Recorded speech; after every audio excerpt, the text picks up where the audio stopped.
मेरा एक सवाल है।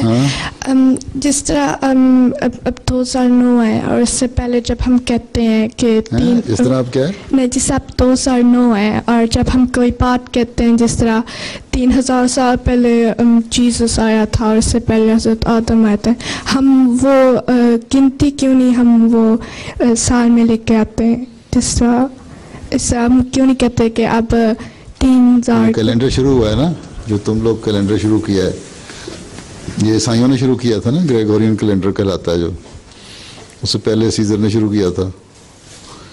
तो उसने हज़रत ईसा की पैदाइश से शुरू किया हुआ है, हैं?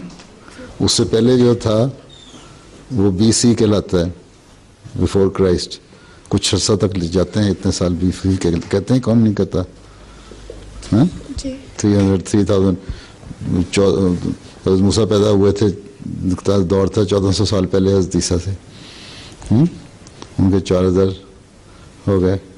उससे पहले जो थे, तो जितने सालों का जिनका पता है उनको BC नहीं लिखते तुम लोग?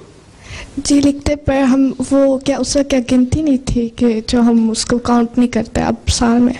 उसमें क्या गिनती नहीं थी एक तो जो मतलब 3000 ईयर कहते हैं या 2000 या राउंड अबाउट कहते हैं, स्पेसिफिकली क्यों नहीं कहते? जी हाँ, उस पता नहीं ना अरसे का। ठीक है। हाँ जी